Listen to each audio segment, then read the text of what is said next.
Are you ready to get the support you need for your author career and life?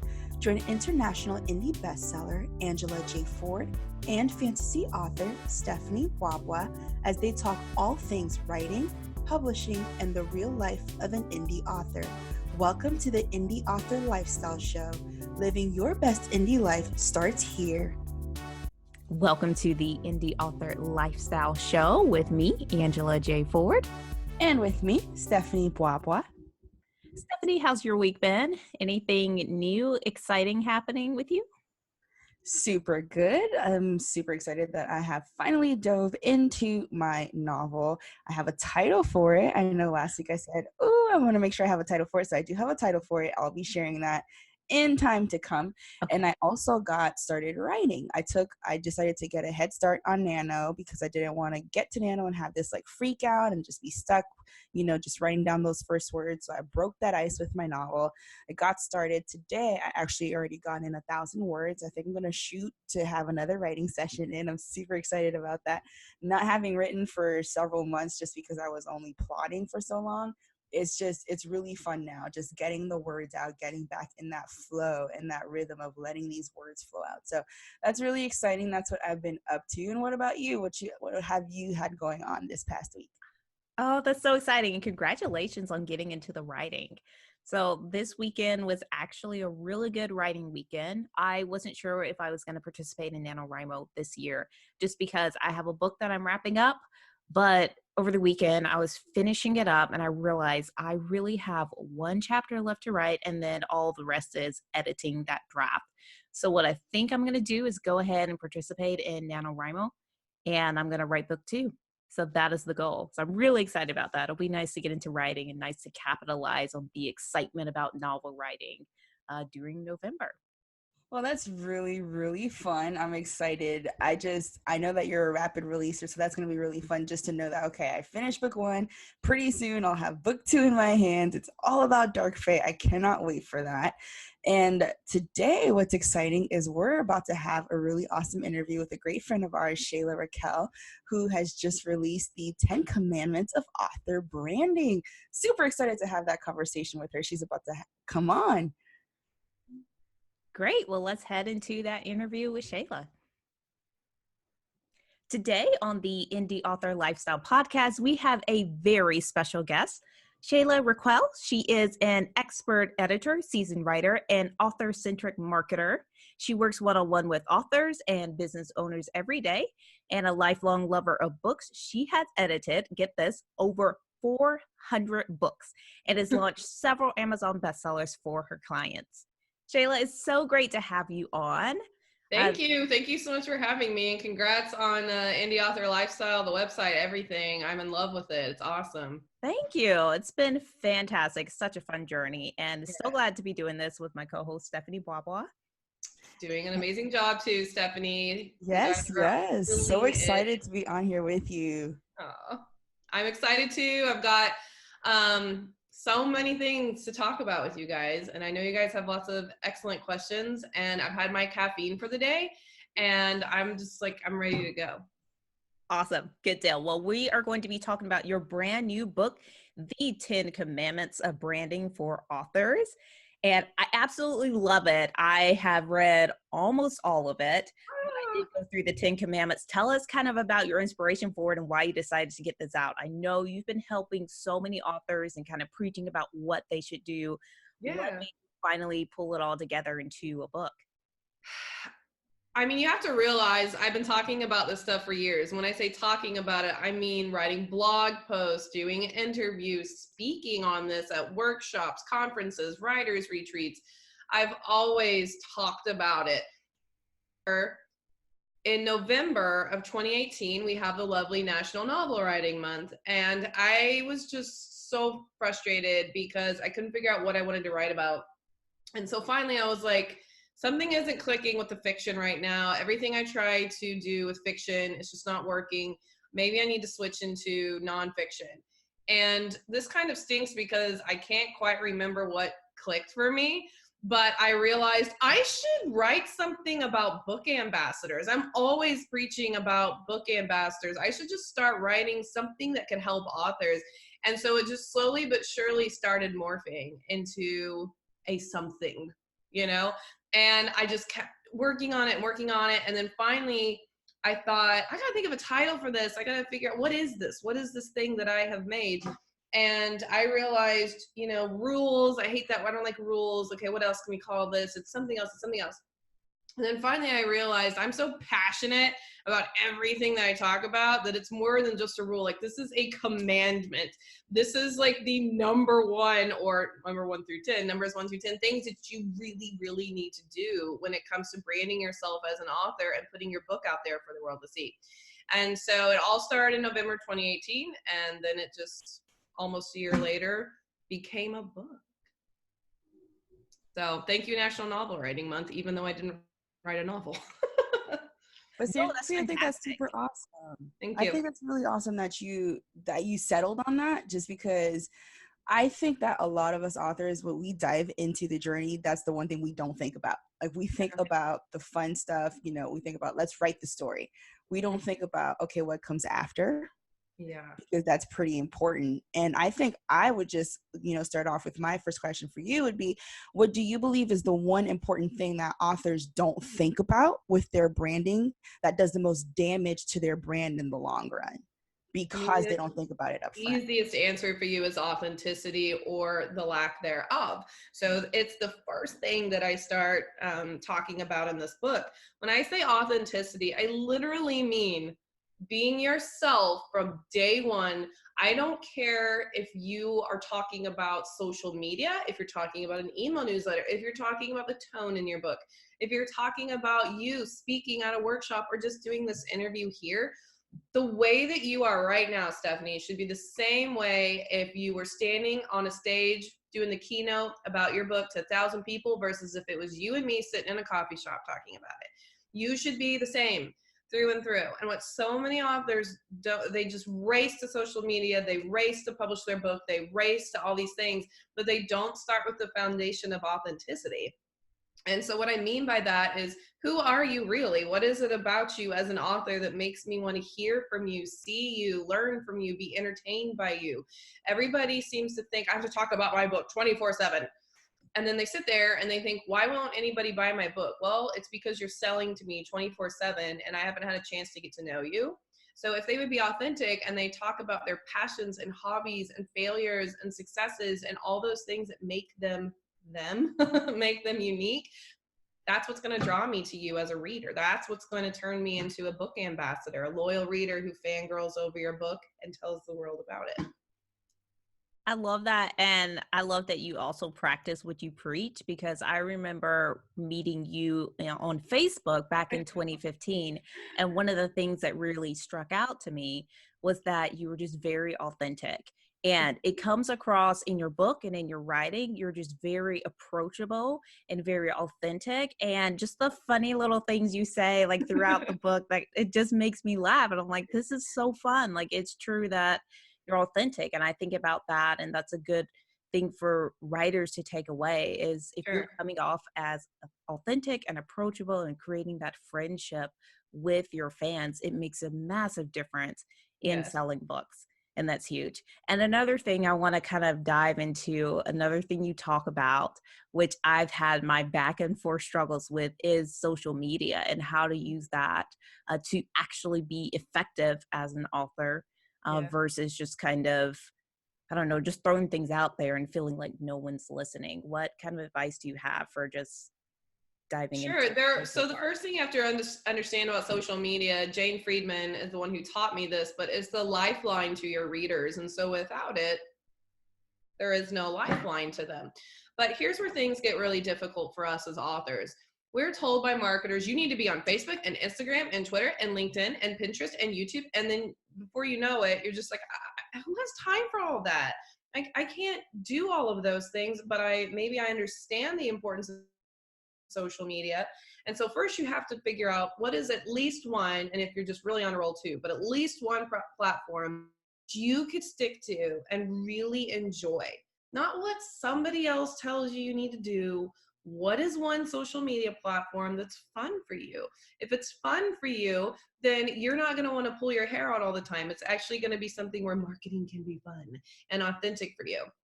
So that's the first thing. And then the second thing is, but where is that balance between, I feel like I need to be posting all the time, but I also am getting drained from social? Where is that balance? You are in charge of that, nobody else. And I will give you a secret that I mentioned in the book. Buffer, which is, like the leading social media scheduling platform, has the most fantastic stats on there regarding social media. And what we found is that, originally, and Angela, Stephanie, you two might know this, but originally when we were looking at like Facebook author pages, we were told like post all the time. I was told post 3 times a day. That's what I had read from marketers. And so it was just draining me and I hated it and there was no inspiration. Well, Buffer comes along and they do this big fat study and they tell us, actually, if you're posting less frequently, you have higher engagement versus people who are posting too frequently. So that almost gave some of these authors this big sigh of relief, like, oh, I don't have to post 5,000 times a day. So the point is, be on social media, be there, have that lifeline to your readers. Don't let it overtake your whole world. No one's going to die if you don't post for 3 days. Like, nothing's going to happen. Nothing's gonna, like, the world isn't gonna explode. It's gonna be fine. In fact, I skipped a couple of days posting this weekend, and it's like I'm in the middle of a book launch and I didn't post anything about it for a couple of days. You want to know why? Let me tell you why. One, because I had a sinus infection. So I was like dying. But then two, I left my house Saturday and I hung out with my niece. I took her to the mall. I took her to lunch. I went and enjoyed myself. Don't forget that, yes, social media is important, but if you let it rule your life, when are you going to have time to enjoy it? So I hope that answers your question, but really, you kind of just have to give yourself permission.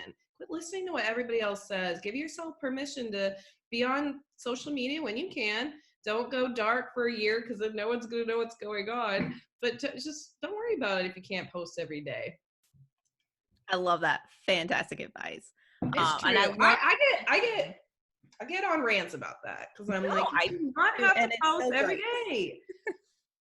Nothing's gonna happen. Like, no one's gonna just, I don't know. Like, the worst that could happen is you might lose a few followers. Like, who cares? You'll gain more. It's really not a big deal. I really love that you touched on the fact that sometimes it's okay to unplug and actually go live your life. Like, we don't live in the world of, okay, I write all day and then I promote all day. It's like there's a world out there besides just what you're crafting, right? So I think it's really awesome that, you touched on that. And the fact is too, is then when you're out there, you can come back and kind of incorporate that back into your brand. Like, this is what I do on an off day. This is my behind the scenes in my life, so to speak, and Right. introducing that to your fans and allowing them to know the real you. You Exactly. don't just sit behind a desk all day, but you go spend time with your niece. You go spend time with a loved one. Yeah, and you need that time away, because if you aren't unplugging, if you aren't practicing self-care, how are you going to have time to come up with more ideas for your book? How are you going to have that time to sit away for a couple of hours and write if you're so busy planning out your next Facebook post? And the reverse is true. The reverse is, you have to look at it from both angles, So yeah, social media is super important, but so is, like, taking a nap and, I don't know, eating food and spending time with family. I totally agree. And I have a question for you when it comes to prolific authors, right? So, for those who are new in the game, they're kind of lucky because they're kind of basically starting off a blank slate and they can start writing, right?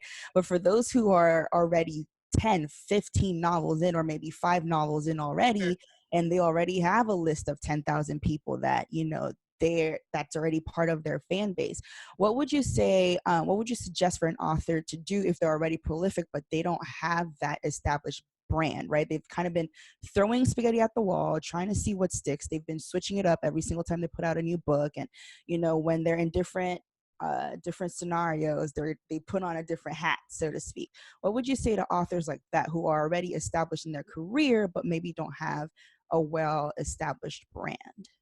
So what you mean is that, they've already got all these books out, and are you saying as far as the established brand that you're talking about who they are as a person, not just Yeah. like the social media stuff and email news? Are you talking about how, like, for people who publish different genres maybe? Or I'm sorry, I just want to make sure I understand your question. No, I got you. Both different genres, but for someone who may have not taken all of that as seriously, right? As like it's advised in the book, like, establishing yourself the same throughout, but having these platforms, having just having that consistency and that same authenticity no matter where you are, for authors who may not have done that, right? Like In they the don't first have place, a you just profession. start. You True. just do it. And I hate that because it's way too simple.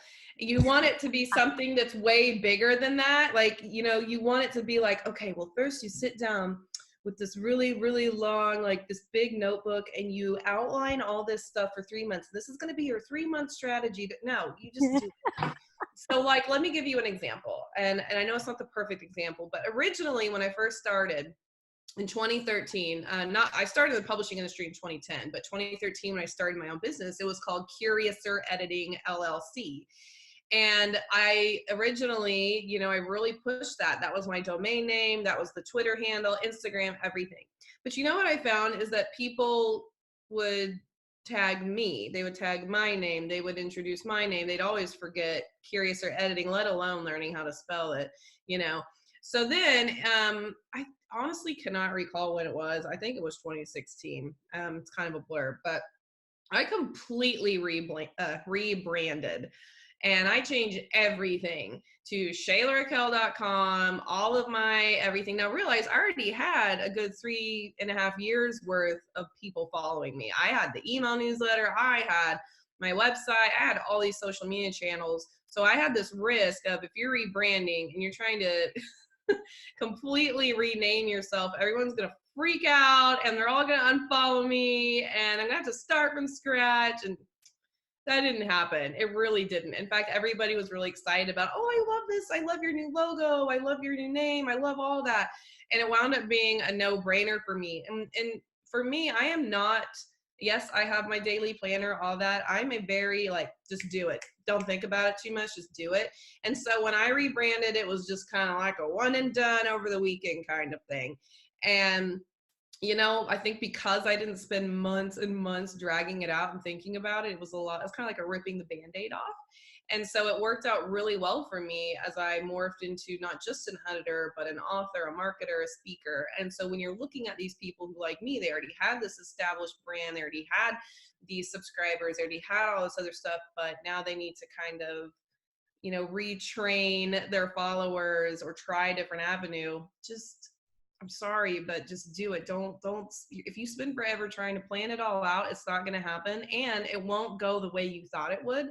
So just let it happen. Just go ahead and do it. Rip the Band-Aid off. I hope that answers your question. Yeah. And I think that makes so much sense. Just kind of talking about, I feel like a lot of times, even myself, I can overcomplicate something by thinking about all the steps to do it, when honestly, all I need to do is just do it. Like, Yes, just I start know. writing, just like put that post up on social media, just Yeah. publish on the website already and stop overthinking it. But I think Right. that's great advice for writers, because we just kind of, sometimes we just get stuck in our own heads and in the process and think, oh, I need like a million steps, which is why I love that your book is just the 10 commandments. It's just like 10 things for you to do. And then at the end of each chapter, I also like how you have the action steps for them to Yes. take, and like questions they can ask so they can just get it done instead of just overthinking it. And that was an excellent tip that came from my beta readers. I had a few of them who were like, oh, I'd love it if you'd sum up each commandment tips. And I was like, that's a genius idea. So my beta readers were really great about that, because at the end of the commandment, you think, I have all this cool stuff to do, but wait, what was it again? And instead, so you had these action tips where you could, okay, cool, I can do this, this weekend. And it's fun. That was the biggest thing, because if you look at a lot of nonfiction books, especially when you're heading into the realm of marketing, it can get dry. It can. And so my biggest goal was to make it fun and witty and humorous and just very Shayla. And you two both know, I mean, how I talk in that book is the same way I'm talking right here. It is just how I am. And so I think that that did help a lot to kind of break up the monotony of the dry stuff that you can get into when you're talking about marketing, advertising, branding, etc. That's super awesome. And Shayla, I would just like to ask you, so for our listeners right now who may not either know about much of what you've done as far as like branding and things like that, what would you suggest to them? What is a brand? You know, like having an author brand, what is that and what makes that up? And how can they go and start about building that if Sure. they're ready to take that step? So what you'll see a lot when people are talking about author branding, they want to really try hard to complicate it and turn it into something that it's not. And at the end of the day, you, the author, are the brand, and the book, your book, is the product. That simple. It is that easy. So one of the games that I kind of played in this book is I told them about this time. I would have been 18 at the time. I was in copywriting class in college, and so our teacher was teaching us about brand recognition. And so she said, I'm going to call out an item and you yell out a brand name, the first thing that comes to your mind.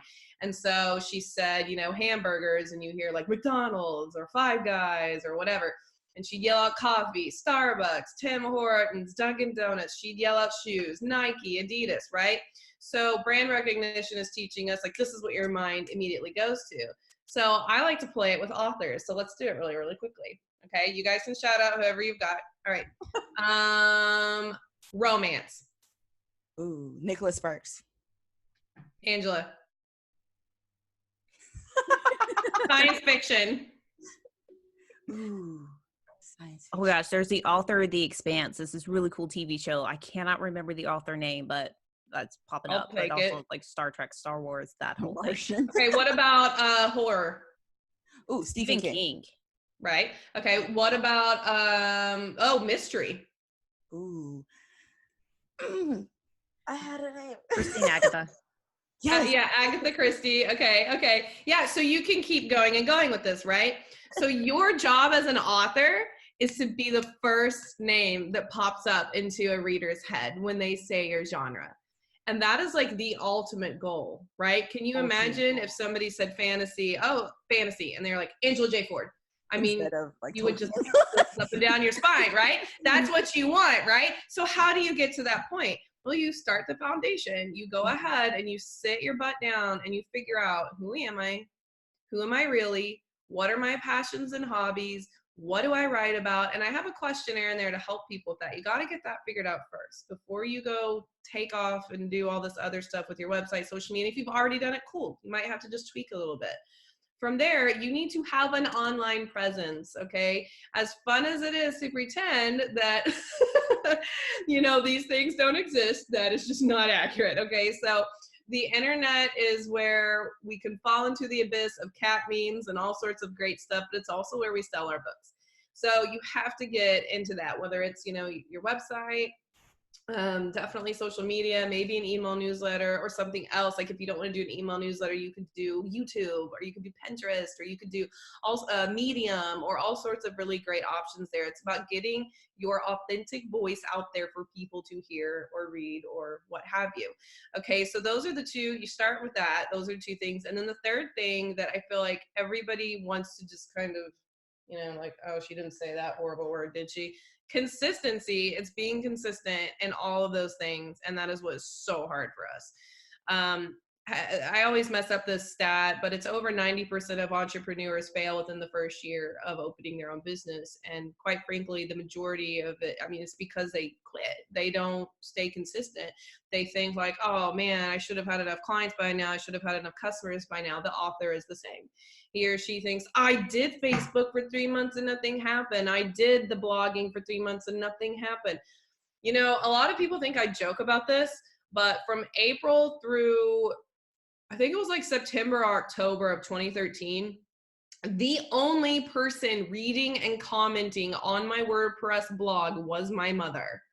And I kick myself for not having taken screenshots of that to prove it. But for months, she was the only voice that you could hear through the cyber or whatever, okay? But I kept at it and I stayed consistent. And thankfully, my mom's not the only one who reads my stuff anymore. So that's what you have to do when you're looking at building an author brand. You have to start with yourself. You have to figure out what makes you fun and amazing and unique and or educational or inspiring or entertaining or whatever word you want to use. And then you put that out there for the world to hear, see, read, view, etc. And then you remain consistent. I I mean, love it is that. that simple and it is that hard. It really is. Of course, there's a lot of other things that go into that. But because you're doing this, you're creating book ambassadors for life. That's what you want. I think that's why when I released 10 Commandments last week, it was just awe-inspiring because, thanks to the book ambassadors I have cultivated over the years, they made it to where I became a #1 bestseller in my categories. That didn't happen because my mom was secretly like purchasing 50 copies of my book on Amazon, even though she threatened to, well, I can go buy it from this account. I'm like, let's just keep it authentic, Mom, let's not worry about that. So my book ambassadors are the ones that made that happen. And you guys have seen that, I mean, Angela, of course, I know you have some amazing book ambassadors too. So yeah, that's going to happen because you've cultivated that and you've created your tribe over time. Absolutely. And I love that key thing. I'm going to go back to it and say it again. It's because that tribe was cultivated over time. It did not happen overnight. And I think that's a word to our authors listening in, just a reminder that these things do take some time. And sometimes it goes faster for other people than it goes for others, but it takes time. But if you get started now instead of waiting and start building it up, you can make it happen. Exactly. And the more books you publish, I don't know if stats is the right word, but just like the better success you'll have. Because I published The Suicide Tree nearly 1 year ago. It'll be 1 year on the 30th. And the success I've had with 10 Commandments has been, double better, so to speak, more successful than what happened with The Suicide Tree. And that's because I had a whole other year to continue gaining more followers, to continue helping more people. Okay, give, sell. I had a lot more time. And so, when the next book comes out, it'll do even better and so on. Yeah, absolutely. And I wanted to bring up one thing, and this is also something that you touch on in the book, but a lot of authors talk about how some of them are extroverts and some of them are introverts, Sure. and how it's a struggle sometimes for them to come across with their authentic voice and really get the word out. So what kind of advice or recommendations would you have for authors who are on both ends? Some that don't want to come off as like too much and overwhelming people and being too excited because they're doing all the things, but the others that are kind of scared to open up their mouths and get out there. So when you're looking at the extroverts, I mean, it is not hard for us to just do our thing. It's very natural. If anything, our problem can be probably bragging too much about like this or overselling this or whatever. And so sometimes we have to kind of be humble and work on that. Okay, channel the Kendrick Lamar song, be humble and don't let it just take over your feed all the time. I can be bad about that sometimes because I'm so passionate, I get so excited. So when you're talking about introverts, because the majority of writers are introverts, I actually had a section just for introverts. And so I actually just want to like really briefly read to you what somebody said regarding it, because I'm not an introvert. I am the polar opposite of that. So there are just a couple things. Mindy Schuneman, she's doing Adrian's Awakening, which is a YA novel. And then she's the owner of Sincerely Me LLC. She said, if an author is to remain authentic, he or she will still need to decide what causes him or her to feel vulnerable online. Mindy says, don't let your fear stop you from going a little outside your comfort zone. There are ways you can put yourself out there without having to put yourself out there. Figure out what's absolutely off limits to your readers and the internet at large. And remember, presenting who you are as you are is the best marketing strategy you'll ever come up with. So I like that, because for a lot of introverts, they feel like, well, I don't really want to talk about this or that, but am I not being authentic if I don't? Just set a list of boundaries of the things that you're comfortable with and the things that you're not comfortable with, and then stick to that. The other one I just want to read really quickly to you. This is some advice that it actually takes up an entire page. her last name is Israel. It's Even Salt Looks Like Sugar. She's the one that she's written quite a few books. I tried so hard to make this shorter, and I finally gave up because everything she said was so poignant that I couldn't leave it out. And I don't want to spoil it, but let me just read this one part to you because it's going to answer your question about how introverts should deal with things. Okay, so she talks about how I used to wait until the fear subsided before I stepped out into the world, wait until my stomach stopped swirling with nausea and until my hands stopped shaking. I used to wait until my blood stopped racing and my thoughts stopped overthinking and replaying failed scenarios. You know, that's how she felt as a writer. If I put this out there on Facebook, if I publish this book, if I do that, you know, what if it's bad? And what if it's this? And what if it's that? And so she tried to wait until she could get over that fear, right? So this is what she said. Just as the nerves had gone, so was the passion. I was calmer, but the moment had passed and the spirit had left me. She says, part of doing something afraid is jumping off the edge without thinking too much about how far you'll fall or how many people are looking or someone will be there to catch you. You just have to leap or else your thoughts will stop you before you become great. So then she finalizes and she says right here, do it while the lightning is inside of you. Do it while your heart is pumping and your blood is racing. Do it without micromanaging every possible outcome. Don't try to figure it all out. Do it without overthinking it. Do it afraid. And I can't say that. I mean, that's her. Like, that is so deep within her gut that I had to print the whole thing because it was just so well pieced together. And she basically is having a call to action to introverts, and she's saying, just do it afraid. It's okay to be afraid. It's okay to do these things, even if it nauseates you, you know? And I really commend her for that. So because I'm not an introvert, I asked other introverts to do this for me, and they just killed it. No surprise. That's so good because I too am not an introvert. And so I as well would not be able, to piece that together. But it's just awesome because she really does encapsulate what they go through. It is this great fear of, oh dear God, if I put anything out there, it's going to be this huge thing. And I also don't really want to deal with so many people. I don't want all this spotlight on me, but I do want to get my books out there. So I think that's super awesome. And something that I wanted to bring into the conversation as well.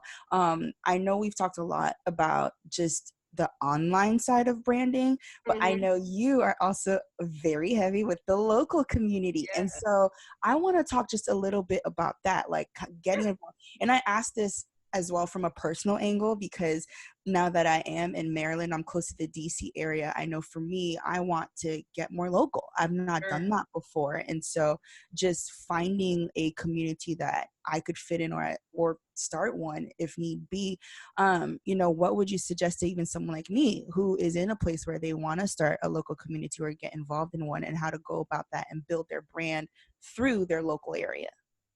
Man, I'll just preface this by saying the writers group I'm a part of, there's no doubt I would not have written the suicide. Let me rephrase that. I would not have rewritten, finished, and published the Suicide Tree if it were not for them. And I really don't think the 10 Commandments of author branding would exist without them. So I am the organizer of the Yukon Writers Society in Yukon, Oklahoma, right outside of Oklahoma City. And that's kind of a long story, but basically it fell into my lap in May 2017, and I've just had a blast with it ever since. So we are a registered nonprofit, and we have 3 other trustees that help make this organization possible. We offer free bi-weekly workshops every other Thursday night, and then we do 3 conferences during the year. And our last one of the year was just, was that? Yeah, 2 weekends ago. So it was the Writer Olympics. We had a total blast. So when it comes to looking at joining a local writing community, I find one of the most important things that an author could do, which is why I made it Commandment 2 before I even delved into social media or anything, because I wish so greatly that I had been a part of one back in 2013 when I first got started, but I just didn't really know where to look, and I didn't know that there was anything. And here's the deal. The thing, like the Yukon Writers Society, when it fell in my lap, they had only had 2 meetings between November 2016 and May 2017, and they weren't even in Yukon, and they didn't really do anything with writing. So I kind of just turned it on its head and was like, I have no idea what I'm doing, but I'll figure it out as I go along. And I did. And it just was such a blast. And we have so much fun with it. So if you don't have a local writing community, you know, maybe you check on Meetup, you check on Google, you ask around and there's not anything there, just start one. Don't eat, just rip the Band-Aid and just start one. It will grow, believe me. When we first started, we had, including myself, 4 people. Now we average 20 per workshop, and we had nearly 50 at the Rider Olympics. And you have to realize, I mean, we're in a little town. It's not like Yukon is just a suburb of Oklahoma City. It's not like some big, you know, Chicago or something. You know, we still have plenty of, like, there's literally a bunch of goats and cows down the road from me. So, I mean, it isn't like everybody in the world knows about Yukon, Oklahoma. So my point being, I was fine being somebody that could organize and take over it and do all those things and delegate. Some people might not want to do that. They might not want to start one. That might just be totally petrifying to them. So if you can't find one, like there is just not one in your area at all, see if there's an author friend of yours, a writer friend of yours who might be kind of like more extroverted and willing to take on that role while you help them. So for example, I'm an extrovert, and then one of my trustees is an extrovert, the other 2 are introverts. And so we work together beautifully because they love doing like the behind the scenes stuff, except I've been shoving them in the stage a lot and it's been really fun. They like doing the behind the scenes stuff that I'm incapable of processing, and I like, you know, talking. So it works out great. So I am all about the local writing community. You should be a part of that. Absolutely. You should go out of your way to find one, even if you just go like once or twice a month, just something. Anything is better than nothing. So I highly recommend it. Absolutely. Because they're your accountability partners. They're your cheerleaders. They're there to just root for you no matter what. We just had one of our writing members, her name is Carolyn Blevins, and she published Frog Boy, which is a middle grade fiction novel. So good. And I mean, when she released that, she did the big release at Rider Olympics. That's how she wanted to do it. She couldn't keep up with everybody. Like they're literally just handing her money because they've been rooting for her for so long. And they finally had this book. And like some of these people don't even have middle grade kids. And they're just like, yeah, I want a copy. I want a copy, because they're just your biggest fans. And that's one of the reasons why I love it so much. It's just, yeah. So you picked the wrong topic, because I'll gush about that and ruin it. Like this whole thing will be Yukon Writers Society takeover. So I highly recommend it. No, but I love it because I think it's so good for us to also really remember the face-to-face local aspect, Yeah. you know, of relationships and brand, because that's a part of it too. You know, it's not just, okay, let me curate this perfect online face, you know, for people to subscribe to and like and follow, but Yeah. there are real people you can sit down and have coffee with and say, okay, We do that. you know, like, can you read this page? And while you're sipping on your coffee, they're like, okay, so this was great. This ain't We it. do it. We do critiques. We do write-ins. So we all go to the local coffee shop and we used to have to reserve 1 long table. Now we have to reserve 2. And we all bring our laptops and we sit and we write from 6 to 9 on Saturday nights. See, that's just awesome to me. I think that's super great. What are you thinking, Angela? Oh, yeah, that's wonderful. Like, I love that aspect. And it's interesting because when I first started writing back in 2015, it really helped me get over the hump and like actually finish my book because I had a group to go to. And because on Sundays, I knew I would go and I would write for 2-3 hours, and that made it happen. So yeah, I'd highly recommend getting involved in the local writing community or starting something if there's not something around you. Like it's so helpful. Agreed. Okay, awesome. Well, I mean, I just think that this has been really great. Shayla, you've really kind of opened our eyes, and I'm sure definitely the eyes of our listeners as well, as far as like author branding, because it's important. It's not just reserved for athletes and, just these other business owners. I mean, it also matters for authors. We need to take our brand seriously and establish ourselves, so that like the game we just played, when, a genre pops up, readers are like, oh, so and so's my favorite author, and so I think, just thank you for coming on here and having this conversation with us and, chatting about the 10 commandments of author branding. I think it's super awesome because this is going to be a great resource for authors. Without a doubt, our community needs it. So thank you for blessing us with something so awesome. Well, thank you so much. I've had a blast writing it, and I mean, I'm telling you, I know it's cliche, but my biggest goal, well, I did have some big ones, but I have this really like weird goal. So I want to receive 100 emails or messages that specifically say, your book helped me and here's how. I know that's weird, but like that's what I want. I want to have 100 messages or emails where like your book helped me, and so I was like, I probably need to kind of tweak that a little bit to where I could include like the reviews as well. I was going to include social media posts, and there is no way I could keep track of that. So I mean that I want this to help people because I'm so sick and tired of these marketers or these like big name authors trying to push all this stuff that just, it isn't authentic to that author, and they feel bad because they feel like, well, I didn't invest $5,000 in Facebook ads this month. I'm a failure. Like I don't want them to feel that way. And so I'm so grateful that I got to talk to you guys about this book. It means the world to me that you all would have me on this podcast because I'm big fans of you both. So thank you very, very, very much. Yeah, this is absolutely awesome. And we'll have all the links to your website and to buy the book in the show notes. And so, yes, it is fantastic. So yeah, I know your website is ShaylaRaquel.com, and any other links where you want people to reach out or go to? It depends on what you're in the mood for. If you're in the mood for some Instagram photos of my three babies, Wednesday, Chanel, and Baker, you might want to head to Instagram at Shayla Raquel.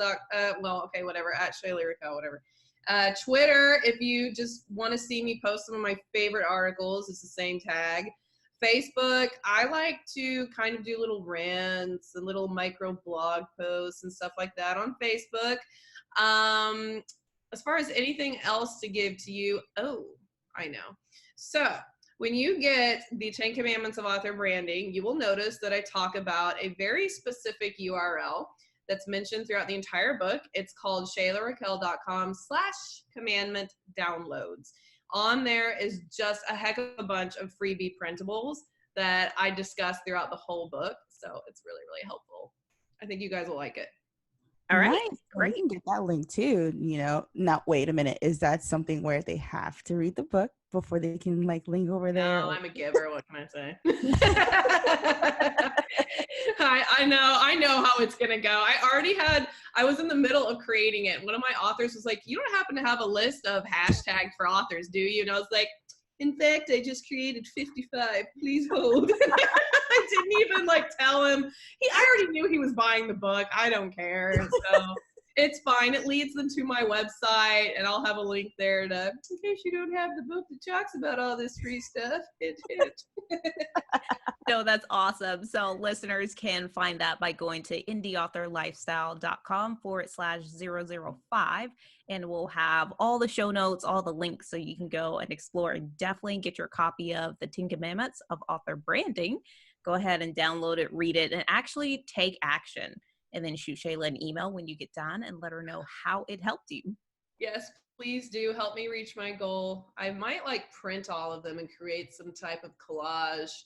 Yeah, that definitely sounds like an extroverted thing to do or a narcissistic thing. I'm not really sure which. Let's not try to, psychoanalyze that. Thank you both so much for having me. This was a blast.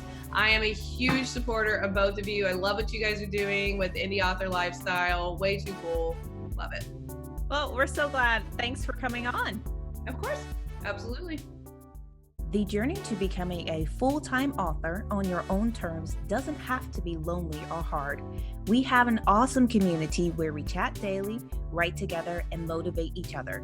To be part of this vibrant community of indie authors living their best bookish life on their own terms, go to indieauthorlifestyle.com/inner circle for more information. If you enjoyed today's episode, we'd love to hear more from you. Leaving a rating or a review helps us to create more great content like this.